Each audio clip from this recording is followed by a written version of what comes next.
ಓಂ ಶ್ರೀ ಗಣೇಶ ಶಾರದಾ ಗುರುಭ್ಯೋ ನಮಃ. ಹರಿ ಓಂ ನಮಃ ಶಿವಾಯ. ನಮಸ್ಕಾರ. ನಾನು ಜ್ಯೋತಿಷ್ಯ ವಿದ್ಯಾರತ್ನ ಆಚಾರ್ಯ ಶ್ರೀಮತಿ ಸುಗುಣ. 2026ನೇ ವರ್ಷದಲ್ಲಿ ಗುರುಗ್ರಹ ಗೋಚಾರ ಸಂಚಾರದಲ್ಲಿ ಮಿಥುನ ರಾಶಿಯಿಂದ ಕಟಕ ರಾಶಿಯನ್ನ ಪ್ರವೇಶ ಮಾಡಿ ಕಟಕ ರಾಶಿಯಲ್ಲಿ ಸಂಚಾರ ಮಾಡುವಂತಹ ಕಾಲದಲ್ಲಿ 12 ರಾಶಿಗಳಿಗೆ ಗುರುವಿನ ಪ್ರಭಾವದ ಫಲಗಳನ್ನು ತಿಳಿಸ್ತಾ ಇದ್ದೀನಿ.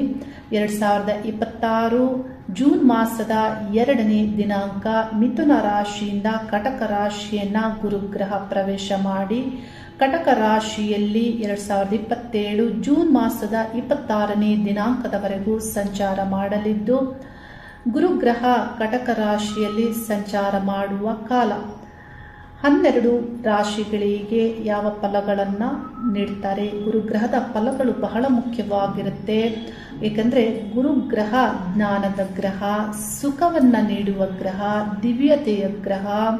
ಹಾಗಾಗಿ ಒಬ್ಬ ವ್ಯಕ್ತಿಯ ಸಮಗ್ರವಾದಂತಹ ಬದುಕಿನಲ್ಲಿ ಗುರುವಿನ ಪಾತ್ರ ಎಷ್ಟು ಮುಖ್ಯವೋ ಅಷ್ಟೇ ಮುಖ್ಯ ಜನ್ಮ ಜಾತಕದಲ್ಲಿ ಗುರುಗ್ರಹದ ಫಲಗಳು ಮತ್ತು ಗೋಚಾರದಲ್ಲಿ ಗುರುವಿನ ಬಲವು ಆಗಿರುತ್ತೆ.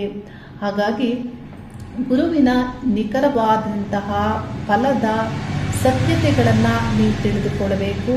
ಈ ಜನ್ಮ ಗ್ರಹಗಳ ಮತ್ತು ಗೋಚಾರ ಗ್ರಹಗಳ ಸಂಬಂಧದ ವಿಷಯ ಸಂಬಂಧಪಟ್ಟಂತೆಯೂ ತಿಳಿಸ್ತಾ ಇದ್ದೀನಿ. ಗುರುಗ್ರಹ ನಿಮಗೆ ಖಗೋಳ ವಿಜ್ಞಾನದಲ್ಲಿ ನೀವು ತಿಳಿದಿರಬಹುದು ವಿಸ್ಮಯದ ಗ್ರಹ. ಗುರುಗ್ರಹ ವಿಸ್ಮಯವನ್ನ ಮಾಡುವ ಗ್ರಹ. ಮ್ಯಾಗ್ನೆಟಿಕ್ ಫೀಲ್ಡ್, ಅಯಸ್ಕಾಂತ ಆಕರ್ಷಣೆ ಜಗತ್ತಿನ ಮೇಲೆ, ಮಾನವರ ಮೇಲೆಯೂ ಆಗಲಿದೆ. ಹಾಗಾಗಿ ಖಗೋಳ ವಿಜ್ಞಾನವನ್ನ ತಿಳಿಯಿರಿ.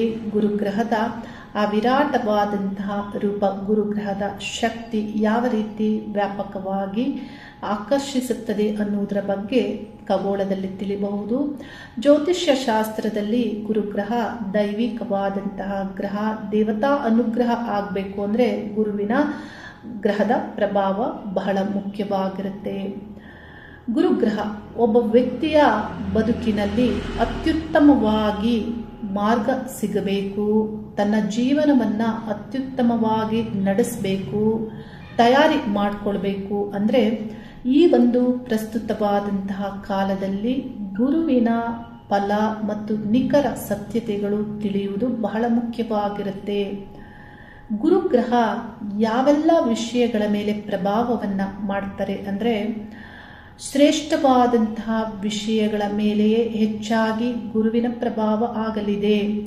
ಅದರಲ್ಲಿಯೂ ಕಟಕ ರಾಶಿ ಗುರುವಿಗೆ ಮಿತ್ರ ರಾಶಿ, ಚಂದ್ರಗ್ರಹದ ರಾಶಿ, ಮನೋಕಾರಕ ಚಂದ್ರಗ್ರಹದ ರಾಶಿ, ಮಾತೃಕಾರಕ ಚಂದ್ರಗ್ರಹದ ರಾಶಿ, ಜಲತತ್ವ ರಾಶಿ, ಸೂಕ್ಷ್ಮ ರಾಶಿಯು ಆಗಿರೋದ್ರಿಂದ ಈ ರಾಶಿಯಲ್ಲಿ ಗುರುಗ್ರಹ ಸಂಚರಿಸುವಾಗ ಜಗತ್ತಿನ ಮೇಲೆ, ಮಾನವರ ಮೇಲೆ ಉತ್ತಮವಾದ ವಿಷಯಗಳ ಮೇಲೆ ಪ್ರಭಾವವನ್ನು ಮಾಡಲಿದ್ದು, 2014ರಲ್ಲಿ ಗುರುಗ್ರಹ ಕಟಕ ರಾಶಿಯಲ್ಲಿ ಸಂಚಾರ ಆಗಿದ್ದು 12 ವರ್ಷಗಳ ನಂತರ ಈಗ ಕಟಕ ರಾಶಿಯನ್ನು ಪ್ರವೇಶ ಮಾಡ್ತಾ ಇದ್ದು, ಕಟಕ ರಾಶಿಯಲ್ಲಿ ಸಂಚರಿಸುವ ಕಾಲದಲ್ಲಿ ದಿವ್ಯತೆಯ ಗ್ರಹ ಒಳ್ಳೆ ಫಲಗಳನ್ನು ಕೆಲವು ರಾಶಿಗಳಿಗೆ ಅನುಗ್ರಹಿಸ್ತಾರೆ.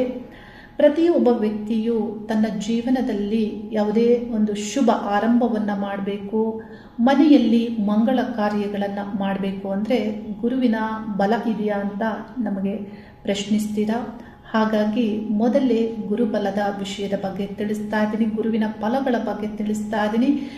ನಿಮ್ಮ ಮನೆಗಳಲ್ಲಿ ಗುರುವಿನ ಬಲದಿಂದ ನೀವು ಮಾಡಬೇಕಾದಂತಹ, ತಯಾರಿ ಆಗಬೇಕಾದಂತಹ ಶುಭ ಆರಂಭಗಳಿಗೆ, ಮಂಗಳ ಕಾರ್ಯಗಳಿಗೆ, ವಿದ್ಯಾ ಆರಂಭಗಳಿಗೆ, ಧಾರ್ಮಿಕ ವಿಚಾರಗಳಿಗೆ ಗುರುಬಲವನ್ನು ತಿಳಿದುಕೊಂಡು ಉತ್ತಮವಾದಂತಹ ತಯಾರಿಯನ್ನು ಮಾಡಿಕೊಳ್ಳಿ.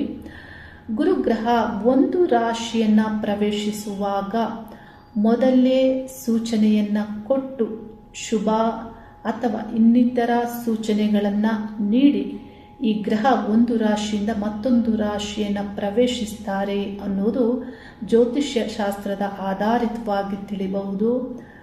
ಗುರುಗ್ರಹ ಯಾವ ಮೂಲಕ ಶ್ರೇಷ್ಠ ಫಲಗಳನ್ನು ನೀಡ್ತಾರೆ ಅಂದರೆ ಜಗತ್ತಿನಲ್ಲಿರುವಂತಹ ಗುರುಗಳ ಮುಖೇನವೇ ಒಳ್ಳೆ ಫಲಗಳನ್ನು ನೀಡ್ತಾರೆ. ಜಗತ್ತಿನಲ್ಲಿ ನಡೆಯುತ್ತಿರುವಂತಹ ಶ್ರೇಷ್ಠ ವಿಷಯಗಳ ಮೂಲಕವೇ ಒಳ್ಳೆ ಫಲಗಳನ್ನು ನೀಡ್ತಾರೆ.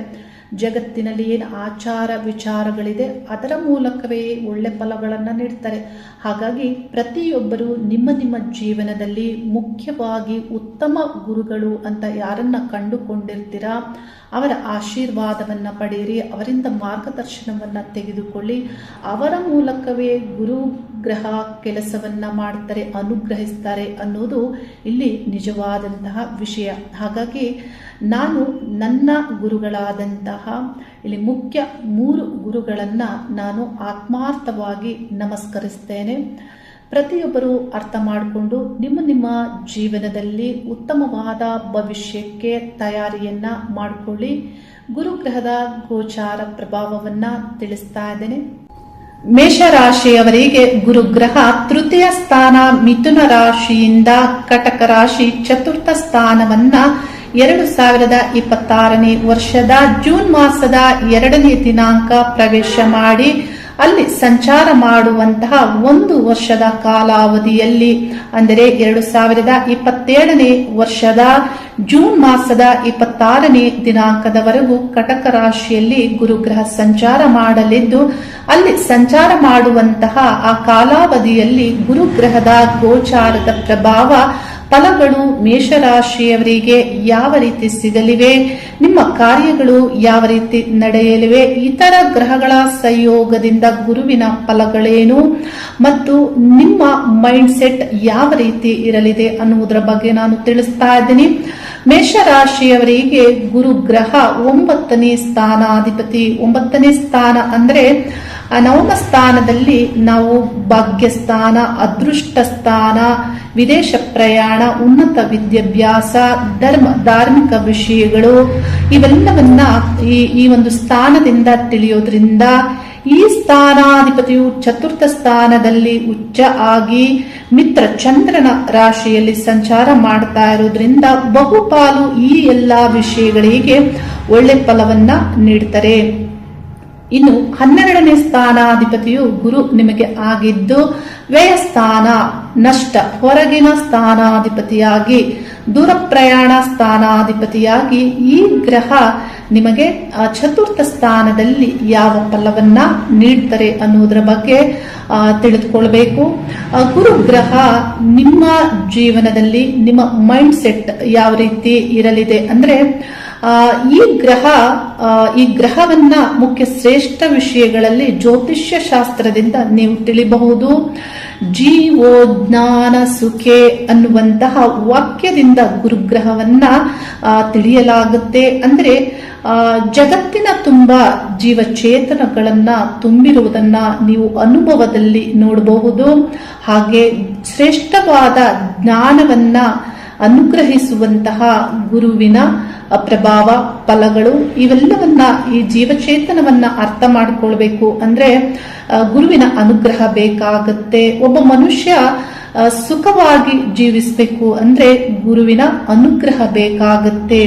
ಅಂದ್ರೆ ಗುರುಗಳು ಈ ಗುರುಗ್ರಹ ಯಾವುದರ ಮೂಲಕ ಫಲವನ್ನ ನೀಡ್ತಾರೆ ಅಂದ್ರೆ ನಿಮ್ಮ ಶ್ರೇಷ್ಠ ವಿಷಯಗಳ ಮೇಲೆ ಗುರು ಮುಖೇನವೇ ನಿಮಗೆ ಫಲವನ್ನ ನೀಡ್ತಾರೆ. ಒಳ್ಳೆ ವಿಷಯಗಳನ್ನ ಕೇಳುವುದು, ಒಳ್ಳೆ ಆಚಾರ ವಿಚಾರಗಳನ್ನ ಅಳವಡಿಸಿಕೊಳ್ಳುವುದು, ಈ ರೀತಿ ಗುರುವಿನ ಫಲಗಳು ನಿಮಗೆ ಸಿಗಲಿದೆ.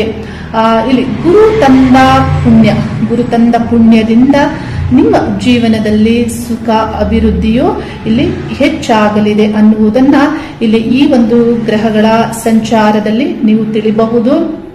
ಆದರೆ ಗುರುಗ್ರಹ ಒಳ್ಳೆ ಫಲವನ್ನ ನೀಡಬೇಕು ಅಂದ್ರೆ ಮುಖ್ಯ ಕಾರಣ ಇಲ್ಲಿ ನೀವು ತಿಳಿದುಕೊಳ್ಬೇಕಾಗುತ್ತೆ. ನಿಮ್ಮ ಜನ್ಮ ಜಾತಕದ ಪ್ರಕಾರವಾಗಿ ನೀವು ಜನಿಸಿದಂತಹ ಕಾಲಾವಧಿಯಲ್ಲಿ ಗ್ರಹಗಳು ಯಾವ ಸ್ಥಿತಿಯಲ್ಲಿ ಇರ್ತಾರೆ ಮತ್ತು ಯಾವ ಫಲಗಳು ನಿಮಗೆ ನಿಮ್ಮ ಜನ್ಮ ಗ್ರಹಗಳ ಪ್ರಕಾರ ಸಿಗಬೇಕಾಗಿರುತ್ತೆ, ಯಾವುದಕ್ಕೆ ನೀವು ಪ್ರಯತ್ನವನ್ನ ಪಡ್ತಾ ಇರ್ತೀರಾ, ಈ ಕಾಲದಲ್ಲಿ ನಿಮಗೆ ಯಾವ ದಶಾಕಾಲ ಭುಕ್ತಿ ಕಾಲಗಳು ನಡೀತಾ ಇರುತ್ತೆ ಅದಕ್ಕೆ ಆಧಾರಿತವಾಗಿಯೇ ಗೋಚಾರದಲ್ಲಿ ಗ್ರಹ ಗುರುಗ್ರಹ ನಿಮಗೆ ಫಲವನ್ನ ನೀಡ್ತಾರೆ. ಅಂದ್ರೆ ನಿಮ್ಮ ಮುಖ್ಯ ಬಹುಪಾಲು ಫಲಗಳನ್ನ ನಿಮ್ಮ ಜನ್ಮ ಜಾತಕದ ಗ್ರಹಗಳು ನೀಡ್ತಾರೆ ಅನ್ನೋದನ್ನ ನೀವಿಲ್ಲಿ ಅರ್ಥ ಮಾಡ್ಕೋಬೇಕಾಗುತ್ತೆ. ಗುರುಗ್ರಹ ಯಾವ ರೀತಿ ಇಲ್ಲಿ ಚತುರ್ಥ ಸ್ಥಾನದಲ್ಲಿ ಚಂದ್ರ ಮಿತ್ರನ ರಾಶಿ ಜಲತತ್ವ ರಾಶಿಯಲ್ಲಿ ಉಚ್ಚ ಬಲವನ್ನ ಪಡೆದುಕೊಂಡಾಗ ಫಲವನ್ನ ನೀಡ್ತಾರೆ. ಅಂದ್ರೆ ಉನ್ನತ ವಿದ್ಯಾಭ್ಯಾಸ ಸ್ಥಾನಾಧಿಪತಿ 9ನೇ ಸ್ಥಾನಾಧಿಪತಿ ಆಗಿ ಕಲಿಕಾ ಗ್ರಹವೂ ಆಗಿರೋದ್ರಿಂದ ನಿಮ್ಮ ಉನ್ನತ ವಿದ್ಯಾಭ್ಯಾಸವನ್ನ ಪೋಷಿಸ್ತಾರೆ. ಯಾವ ರೀತಿಯ ವಿದ್ಯೆಯೇ ಆಗಿರಬಹುದು, ಮುಖ್ಯವಾಗಿ ತತ್ವಶಾಸ್ತ್ರ ಸಂಬಂಧಪಟ್ಟಂತೆ, ಟೀಚಿಂಗ್ ಸಂಬಂಧಪಟ್ಟಂತೆ, ನೀವೇನಾದರೂ ಮಾರ್ಗದರ್ಶಕರಾಗಿದ್ರೆ ಆಧ್ಯಾತ್ಮಿಕದ ಒಂದು ವಿದ್ಯೆಯನ್ನ ನೀವು ಪಡೆದುಕೊಳ್ಳುವವರಾಗಿದ್ರೆ ಈ ಒಂದು ಕಲಿಕಾ ಮಾರ್ಗದಲ್ಲಿ ನೀವಿದ್ದರೆ ಇಲ್ಲಿ ಗುರುವಿನ ಅನುಗ್ರಹ ನಿಮಗೆ ಆ ವಿದ್ಯೆಗೆ ಪೋಷಣೆ ಸಿಗಲಿದೆ. ಮತ್ತು ಯಾವುದೇ ಒಂದು ಆಡಳಿತಾತ್ಮಕ ವಿದ್ಯೆಗಳನ್ನು ನೀವು ಕಲಿಬೇಕು ಅಂದ್ರೂ ಇದಕ್ಕೂ ನಿಮಗೆ ಗುರುಗ್ರಹದ ಪ್ರಭಾವ ಒಳ್ಳೆ ಫಲವನ್ನ ನೀಡುತ್ತೆ. ಇನ್ನು ಡಾಕ್ಟರ್ ವೃತ್ತಿಯಲ್ಲಿ ಆಯುರ್ವೇದ ಸಂಬಂಧಪಟ್ಟಂತೆ ಇಂತಹ ಒಂದು ಪೂಜಾ ವೈದಿಕ ವಿಧಾನದ ಸಂಬಂಧಪಟ್ಟಂತೆ ಆಗಮ ವಿದ್ಯೆಗಳಾಗಬಹುದು, ಜ್ಯೋತಿಷ್ಯ ಶಾಸ್ತ್ರ ಆಗ್ಬೋದು, ಇದೆಲ್ಲದರ ಸಂಬಂಧಪಟ್ಟಂತೆ ಕಲಿಯುವುದಕ್ಕೆ ಗುರುಗ್ರಹದ ಪ್ರಭಾವ ಇಲ್ಲಿ ಒಳ್ಳೆಯ ಅನುಗ್ರಹ ಇದೆ. ಅಂದ್ರೆ ಒಟ್ಟಿನಲ್ಲಿ ನಿಮ್ಮ ಏಜ್ ಎಷ್ಟೇ ಆಗಿರಬಹುದು, ನಿಮಗೆ ಅರ್ಲಿ ಸ್ಟೇಜ್ ಅಲ್ಲಿ ನೀವೇನಾದ್ರೂ ಲರ್ನಿಂಗ್ ಮಾಡ್ತಾ ಇದ್ರೆ ಅಥವಾ ನೀವು 50-60 ವರ್ಷ ಪಟ್ಟವರಾದ್ರೂ ಆಗಿದ್ರು, ನೀವೇನಾದ್ರೂ ಕಲಿತಾ ಇದ್ರು, ಇಲ್ಲಿ ನಿಮ್ಮ ಮೈಂಡ್ ಸೆಟ್ ಯಾವ ರೀತಿ ಇರಲಿದೆ ಅಂದ್ರೆ you will be open to learning and growth ಅನ್ನೋದನ್ನ ನಾನಿಲ್ಲಿ ತಿಳಿಸ್ತಾ ಇರುವಂತದ್ದು. ನೀವೇನಾದ್ರೂ ಮನೇಲೇ ಇದ್ರೋ ವಯಸ್ಸಾಗಿದ್ರೋ ಈ ಗುರುವಿನ ಜ್ಞಾನ ಸಂಬಂಧಪಟ್ಟಂತೆ ಆತ್ಮಜ್ಞಾನವನ್ನಾಗಬಹುದು, ಜೀವ ಚೇತನಗಳ ಈ ಒಂದು ವ್ಯಾಪಕ ಅಂದ್ರೆ ವ್ಯಾಪಿಸಿರುವಂತಹ ಈ ಶಕ್ತಿಯನ್ನ ಅರ್ಥ ಮಾಡಿಕೊಳ್ಳುವುದಕ್ಕೆ ಬಹಳಷ್ಟು ಜ್ಞಾನ ಬೇಕಾಗುತ್ತೆ. ಇಲ್ಲಿ ಈ ಗುರುಗ್ರಹದ ಪ್ರಭಾವ ನಿಮಗೆ ಆಗಲಿದೆ. ಚತುರ್ಥ ಸ್ಥಾನದಲ್ಲಿ ಸುಖವನ್ನ ನೀಡುವ ಗ್ರಹ. ಯಾವೆಲ್ಲ ವಿಷಯಗಳಿಗೆ ಅನುಕೂಲವನ್ನ ಮಾಡಿಕೊಡ್ತಾರೆ, ಮನೆಯಲ್ಲಿ ನಡೆಯಬೇಕಾದಂತಹ ಮಂಗಳ ಕಾರ್ಯಗಳು, ಶುಭ ಕಾರ್ಯಗಳು, ಆಧ್ಯಾತ್ಮಿಕವಾಗಿ ನಡೆಯಬಹುದಾದಂತಹ ಪೂಜಾ ಧಾರ್ಮಿಕ ಕಾರ್ಯಗಳು, ಹಾಗೆ ಪೂಜಾ ಕಾರ್ಯಗಳಿಗೂ ಇಲ್ಲಿ ಒಳ್ಳೆ ಫಲವನ್ನ ಗುರುಗ್ರಹ ಇಲ್ಲಿ ನೀಡ್ತಾರೆ. ಮನೆಯಲ್ಲಿ ಯಾರದು ಮಂಗಳ ಕಾರ್ಯ ಆಗ್ಬೇಕು, ವಿವಾಹ ಆಗ್ಬೇಕು, ಗುರುವಿನ ಅನುಗ್ರಹ. ಮತ್ತು ಈ ಒಂದು ಸ್ಥಾನ ಚತುರ್ಥ ಸ್ಥಾನವು ಸುಖ ಸ್ಥಾನ. ಸುಖ ಸ್ಥಾನ ಅಂದ್ರೆ ಕುಟುಂಬದ ಮನೆಯ ಸದಸ್ಯರ ಅಟ್ಯಾಚ್ಮೆಂಟ್ ಅಂದ್ರೆ ಸ್ಟ್ರಾಂಗ್ ಅಟ್ಯಾಚ್ಮೆಂಟ್ ಅನ್ನ ಈ ಗ್ರಹ ನೀಡ್ತಾರೆ. ಅದರಲ್ಲಿಯೂ ಸೂಕ್ಷ್ಮವಾದ ಎಮೋಷನಲ್ ಅಟ್ಯಾಚ್ಮೆಂಟ್ ನಿಮಗೆ ಅವರ ಮೇಲಿರುವಂತೆ ಆ ಒಂದು ಹೊಂದಾಣಿಕೆ ಅಥವಾ ಆ ಒಂದು ಭಾವ ಇರುವಂತೆ ಈ ಗ್ರಹ ಇಲ್ಲಿ ಫಲವನ್ನ ನೀಡುತ್ತಾರೆ. ಅದರಲ್ಲಿಯೂ ಮಾತೃಸ್ಥಾನ, ಮಾತೃ ಪ್ರೇಮ, ತಾಯಿಯೊಂದಿಗೆ ಅಟ್ಯಾಚ್ಮೆಂಟ್ ಇರುವಂತೆಯೂ ಈ ಗ್ರಹ ಹೀಗೆ ಫಲವನ್ನ ನೀಡುತ್ತಾರೆ.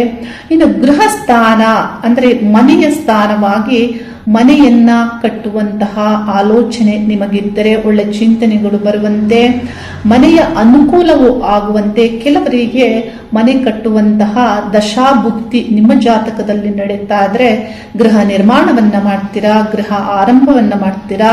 ಕೆಲವರಿಗೆ ಆಸ್ತಿ ತೆಗೆದುಕೊಳ್ಳುವಂತಹ ಯೋಗ ನಿಮ್ಮ ಜನ್ಮ ಜಾತಕದಲ್ಲಿ ದಶಾಭುಕ್ತಿಗಳು ನೀಡುವಂತಿದ್ದರೆ ನಿಮಗೆ ಆಸ್ತಿ ಯೋಗವು ಇಲ್ಲಿ ಅಂದ್ರೆ ಯೋಗ ಉಂಟಾಗುತ್ತೆ. ಮತ್ತು ಪಿತೃಸ್ಥಾನಾಧಿಪತಿಯು 9ನೇ ಸ್ಥಾನಾಧಿಪತಿ ಗುರುಗ್ರಹ ಆಗಿರೋದ್ರಿಂದ ತಂದೆಯಿಂದಲೂ ಬರಬಹುದಾದಂತಹ ಆಸ್ತಿ ಅಥವಾ ತಂದೆಯಿಂದ ಆಗಬಹುದಾದಂತಹ ಅನುಕೂಲ, ಮಾತೃ ತಾಯಿಯಿಂದ ಇರಬಹುದಾದಂತಹ ಅನುಕೂಲ, ಅಟ್ಯಾಚ್ಮೆಂಟ್, ಇದೆಲ್ಲವನ್ನ ಇಲ್ಲಿ ಅನುಕೂಲವನ್ನ ಈ ಗ್ರಹ ಮಾಡ್ತಾರೆ. ಮತ್ತು ವಾಹನ ಸ್ಥಾನ, ವಾಹನ ಯೋಗ ಆಗಿರಬಹುದು, ವಾಹನ ಸುಖ ಆಗಿರಬಹುದು. ಒಟ್ಟಿನಲ್ಲಿ ಮನೆಯ ವಾತಾವರಣದಲ್ಲಿ ಸಂತೋಷ, ಓವರ್ ಆಲ್ ಹ್ಯಾಪಿನೆಸ್ ಇರುವಂತೆ ಈ ಗ್ರಹ ಅಲ್ಲಿ ನಿಮಗೆ ಚತುರ್ಥ ಸ್ಥಾನದಲ್ಲಿ ಸಂಚರಿಸುವಾಗ ಫಲವನ್ನ ನೀಡುತ್ತಾರೆ. ಮತ್ತು ಚತುರ್ಥ ಚತುರ್ಥ ಸ್ಥಾನ ವ್ಯಾವಹಾರಿಕವಾಗಿ ವ್ಯವಸಾಯ ಮಾಡುವವರಿಗೆ ಅನುಕೂಲ ಆಗುತ್ತೆ. ನೀರಿನ ಒಂದು ಅನುಕೂಲ ಆಗ್ಬಹುದು. ಬಾವಿ ಕೆರೆಯನ್ನ ಮಾಡುವಂತಹ ಒಂದು ವ್ಯಕ್ತಿಗಳಿಗೆ ಆಗಬಹುದು, ಇಲ್ಲಿ ಅನುಕೂಲ ಆಗುತ್ತೆ. ಮತ್ತು ವ್ಯವಸಾಯದಲ್ಲಿ ಒಳ್ಳೆ ಫಲಗಳನ್ನು ಪಡೆದುಕೊಳ್ಳುವಂತೆ, ಲಾಭದ ಫಲಗಳನ್ನು ಪಡೆದುಕೊಳ್ಳುವಂತೆ ಗುರುವಿನ ಅನುಗ್ರಹ ಇರಲಿದೆ. ರಿಯಲ್ ಎಸ್ಟೇಟ್ ಮಾಡುವಂತಹ ವ್ಯಕ್ತಿಗಳಿಗೆ ಅನುಕೂಲ ಆಗುತ್ತೆ. ಅಂದ್ರೆ ನೀವು ಆಸ್ತಿ ವ್ಯವಹಾರ ಮಾಡುವವರಾಗಿದ್ರೆ ಇಲ್ಲಿ ಎಲ್ಲಾ ರೀತಿಯ ಅನುಕೂಲ ಆಗುತ್ತೆ. ಆದ್ರೆ ನಿಮ್ಮ ವೃತ್ತಿ ಮತ್ತು ನಿಮ್ಮ ಜೀವನದಲ್ಲಿ ಇತರ ಗ್ರಹಗಳ ಸಂಬಂಧವನ್ನು, ಇತರ ಗ್ರಹಗಳ ಸಂಚಾರವನ್ನು ಇಲ್ಲಿ ತಿಳಿಬೇಕಾಗತ್ತೆ. ಇಲ್ಲಿ ರಿಯಲ್ ಎಸ್ಟೇಟ್ ಮಾಡುವವರು ಆಸ್ತಿ ವಿಷಯದಲ್ಲಿ ನೀವೇನಾದ್ರೂ ಆಸ್ತಿ ವಿಷಯದಲ್ಲಿ ಮುಂದುವರಿತಾ ಇದ್ದೀರಾ ಅಂದ್ರೆ ಗುರುಗ್ರಹ ಚತುರ್ಥ ಸ್ಥಾನದಲ್ಲಿ ಉಚ್ಚಾಗಿ ಸಂಚರಿಸ್ತಾ ಇರೋದ್ರಿಂದ ಇಲ್ಲಿ ಕೆಲವು ವಿಷಯಗಳು ನಿಮ್ಮ ಗಮನದಲ್ಲಿ ಇರಬೇಕಾಗತ್ತೆ. ಗುರುಗ್ರಹ ವಿಶ್ವಾಸದ ಗ್ರಹ. ಇಲ್ಲಿ ವಿಶ್ವಾಸದ ಗ್ರಹ ಅಂದ್ರೆ ನಂಬಿಕೆಯ ಗ್ರಹ. ನಿಮ್ಮ ನಂಬಿಕೆಗೆ ದ್ರೋಹ ಆಗ್ಬಹುದು. ಅತೀ ಒಳ್ಳೆತನ ಕೆಲವೊಂದು ಸಂದರ್ಭದಲ್ಲಿ ಒಳ್ಳೆಯದಲ್ಲ. ಅಲ್ಲಿ ಏನಾಗುತ್ತೆ, ನಿಮಗೆ ಏನಾದರೂ ಸಮಸ್ಯೆ ಮೂಲದಲ್ಲಿ ಆಗುವಂತೆ ಇಲ್ಲಿ ಆಗುತ್ತೆ. ಹಾಗಾಗಿ ನಂಬಿಕೆ ದ್ರೋಹ ಆಗಬಹುದು. ರಿಯಲ್ ಎಸ್ಟೇಟ್ ಮಾಡುವಂತಹ ವ್ಯಕ್ತಿಗಳು ಬಹಳ ಜಾಗರೂಕತೆಯಿಂದ ಇರಬೇಕಾಗತ್ತೆ. ಅಂದ್ರೆ ಇಲ್ಲಿ ನಾನು ಯಾವ ರೀತಿ ಎಚ್ಚರಿಸ್ತಾ ಇರೋದು ಅಂದ್ರೆ, ನಿಮ್ಮ ಕೆಲಸ ಕಾರ್ಯಗಳಿಗೆ ನಿರ್ಬಂಧವನ್ನ ನೀವೇ ಹಾಕೊಳ್ಬೇಕಾಗತ್ತೆ. ಎಷ್ಟು ಮಾಡಬೇಕು, ಹೇಗಿರಬೇಕು, ಹೇಗೆ ವ್ಯವಹರಿಸಬೇಕು, ಇಂತಹ ಒಂದು ನಿರ್ಬಂಧ ನಿಮಗಿರಬೇಕಾಗತ್ತೆ. ಏಕೆಂದ್ರೆ 12ನೇ ಸ್ಥಾನದಲ್ಲಿ ಶನಿ ಸಂಚಾರ ಆಗ್ತಾ ಇದೆ. ಬಹಳ ನಷ್ಟ, ವ್ಯಯ, ಸಮಸ್ಯೆಗಳ ಪ್ರಭಾವವನ್ನೇ ಶನಿ ಮಾಡ್ತಾ ಇದ್ದಾರೆ. ಒಂದು ವರ್ಷದಿಂದಲೂ ನೀವು ಶನಿಯ ಒಂದು ಪ್ರಭಾವದಿಂದ ಕೆಲವದನ್ನ ಕಳೆದುಕೊಂಡಿರ್ತೀರಾ. ಕೆಲವು ವ್ಯಕ್ತಿಗಳನ್ನ ಕಳ್ಕೊಂಡಿರ್ಬೋದು, ಕೆಲವು ವಸ್ತುಗಳನ್ನ ಕಳೆದುಕೊಂಡಿರಬಹುದು, ಅಥವಾ ಕೆಲವು ನಿಮಗೆ ತಿರುವು ಇಲ್ಲಿ ಹೆಚ್ಚಾಗಿ ಸಿಕ್ಕಿರ್ಬೋದು. ಅಂದ್ರೆ ಅಪ್ಸ್ ಅಂಡ್ ಡೌನ್ ಹೆಚ್ಚಾಗಿ ಆಗ್ತಾ ಇರತ್ತೆ. ಮೇಷರಾಶಿಯವರಿಗೆ ನೆಮ್ಮದಿ ಇರೋದಿಲ್ಲ. ಹಾಗಾಗಿ ಇಲ್ಲಿ ನಿಮ್ಮ ವ್ಯವಹಾರದಲ್ಲಿಯೂ ಇತರ ಗ್ರಹಗಳ ಸಂಚಾರವನ್ನು ನಾವು ಲೆಕ್ಕಕ್ಕೆ ತೆಗೆದುಕೊಳ್ಬೇಕಾಗತ್ತೆ. ಶನಿ ನಿಮಗೆ ಅಶುಭ ಫಲವನ್ನ ನೀಡ್ತಾರೆ. ದುಃಖ ನೀಡುವ ಗ್ರಹ. 12ನೇ ಸ್ಥಾನದಲ್ಲಿ ಈ ಗ್ರಹ ಸಂಚರಿಸುವಾಗ ಬಹಳ ನಷ್ಟ, ಖರ್ಚು, ವ್ಯಯ, ಅನಾರೋಗ್ಯ ಇಂಥ ಫಲಗಳನ್ನ ನೀಡ್ತಾರೆ. ಹಾಗಾಗಿ ಇಲ್ಲಿ ಗುರುವಿನ ಒಂದು ಶುಭ ಫಲಗಳಿದ್ದರೂ ನೀವು ನಿಮ್ಮ ಜಾಗರೂಕತೆ ಇರಬೇಕಾಗತ್ತೆ. ನಿಮ್ಮ ಒಂದು ಕೆಲಸ ಕಾರ್ಯಗಳಲ್ಲಿ, ನಿಮ್ಮ ಬದುಕಿಗೆ ನೀವು ಕೆಲವು ನಿರ್ಬಂಧಗಳನ್ನ ಹಾಕಿಕೊಳ್ಬೇಕಾಗತ್ತೆ. ಇನ್ನು ಚತುರ್ಥ ಸ್ಥಾನದಲ್ಲಿ ಈ ರೀತಿ ಗುರುಗ್ರಹ ಒಳ್ಳೆ ಫಲವನ್ನ ನೀಡ್ತಾರೆ. ವಿದ್ಯಾಭ್ಯಾಸ ಸಂಬಂಧಪಟ್ಟಂತೆ ಒಳ್ಳೆ ವಿದ್ಯಾ ಯೋಗವನ್ನ ನೀಡ್ತಾರೆ. ಈ ಗ್ರಹ ನಿಮ್ಮ 8ನೇ ಸ್ಥಾನವನ್ನ ವೀಕ್ಷಿಸ್ತಾರೆ. 8ನೇ ಸ್ಥಾನವನ್ನ ವೀಕ್ಷಿಸುವಾಗ ನಿಮ್ಮ ಆಯುಷ್ಯ ಸಂಬಂಧಪಟ್ಟಂತೆ ವೃದ್ಧಿಯಾಗುವಂಥದ್ದು ಮತ್ತು ರಹಸ್ಯ ಸ್ಥಾನವು ಆಗಿರೋದ್ರಿಂದ ಏನು ಎಕ್ಸ್ಟ್ರಾ ವರ್ಲ್ಡ್ ಏನಿರುತ್ತೆ, ಹಿಡನ್ ಮ್ಯಾಟರ್ಸ್ ಏನಿರುತ್ತೆ, ಅದನ್ನ ನೀವು ಭೇದಿಸುವಂತೆ, ಅದನ್ನ ತಿಳಿದುಕೊಳ್ಳುವಂತೆ, ಅಂಥದ್ದು ನಿಮ್ಮ ಅನುಭವಕ್ಕೆ ಬರುವಂತೆ ಇಲ್ಲಿ ಈ ಗ್ರಹದ ಪ್ರಭಾವ ಆಗುತ್ತೆ. ಯಾವುದೇ ಅಧ್ಯಯನ, ಇನ್ವೆಸ್ಟಿಗೇಷನ್, ರಹಸ್ಯ ವಿಷಯಗಳ ತಿಳಿಯುವುದಕ್ಕೆ ಈ ಗ್ರಹದ ಪ್ರಭಾವ ಒಳ್ಳೆ ರೀತಿ ಫಲವನ್ನ ನೀಡಲಿದೆ ಹಿಡನ್ ಮ್ಯಾಟರ್ಸ್ಗೆ. ಇನ್ನು ಈ ಗ್ರಹ ನಿಮ್ಮ ದಶಮ ಕರ್ಮಸ್ಥಾನವನ್ನ ವೀಕ್ಷಿಸ್ತಾರೆ. ಕರ್ಮಸ್ಥಾನದಲ್ಲಿ ನಿಮಗೆ ಏನು ಸೂಚಿಸುತ್ತೆ ಈ ಗ್ರಹದ ವೀಕ್ಷಣೆ ಅಂದ್ರೆ, ಗುರುವಿಗೆ ಮಕರ ರಾಶಿ ನೀಚ ಸ್ಥಾನ ಆಗುತ್ತೆ. ನಿಮ್ಮ ಜನ್ಮ ರಾಶಿಯಿಂದ 10ನೇ ಸ್ಥಾನವು ಮಕರ ರಾಶಿ ಆಗುತ್ತೆ. ಇಲ್ಲಿ ಗುರು ಗ್ರಹ ನೀಚ ಆಗುವುದರಿಂದ ಮಕರ ರಾಶಿಯಲ್ಲಿ ನೀಚ ಸ್ಥಾನಕ್ಕೆ ಗುರುವಿನ ಉಚ್ಚ ದೃಷ್ಟಿ ಇರೋದ್ರಿಂದ ಸಮಸ್ಯೆಗಳ ನಂತರವೇ, ಅಡೆತಡೆಗಳ ನಂತರವೇ ಸಕ್ಸಸ್ ಸಿಗುತ್ತೆ ಅನ್ನೋದನ್ನ ಇಲ್ಲಿ ತಿಳಿಬೇಕಾಗತ್ತೆ.